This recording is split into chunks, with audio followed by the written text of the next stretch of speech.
இந்த தேர்தலில் மக்கள் ஆதரவை இழந்துவிட்ட திமுக, மக்களது வெறுப்பையும் கோபத்தையும் சம்பாதித்திருக்கிற திமுக, அவங்க கடைசியில பணத்தை மாத்திரமே நம்பிதான் தேர்தலில் நிற்கிறாங்க.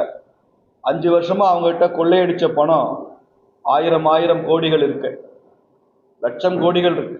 அது 5 வருஷமா கொள்ளையடிச்சது. தமிழ்நாட்டை அவங்க 50 வருஷமா கொள்ளையடிக்கிறாங்க, அது வேற. இந்த 5 வருஷத்துல அந்த கொள்ளையின் உச்சத்தை தொட்டு இருக்கிறது ஸ்டாலின் ஆட்சி.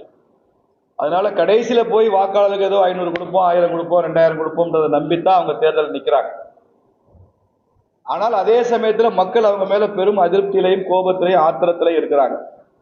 அதனால தேர்தல் ஆணையம் பணப்பட்டுவாடா நடக்காமல், வாக்காளர்களுக்கு பணம் கொடுக்க விடாமல் முழுசா ட்ராக் பண்ணணும்.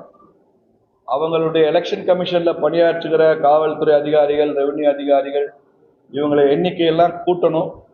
தேவைன்னா பக்கத்து மாநிலங்களுக்கெல்லாம் தேர்தல் முடிஞ்சிருச்சு, கேரளால எல்லாம் முடிஞ்சிருச்சு. அங்கிருந்தெல்லாம் கூட அதிகாரிகளை அழைத்து வந்து வங்கி கணக்குகளை எல்லாம் ட்ராக் பண்ணணும், பணம் மூவ்மெண்ட் அதை ட்ராக் பண்ணணும். குறிப்பா திமுக சம்பந்தப்பட்ட விஷயங்களை எல்லாம் பண்ணணும். இப்ப எல்லாம் மத்திய அரசு சட்டம் இருக்கு, இமெயிலை ட்ராக் பண்ணலாம், வாட்ஸ்ஆப்பை ட்ராக் பண்ணலாம். அந்த அதிகாரம் எல்லாம் எலெக்ஷன் கமிஷனுக்கு இருக்கு.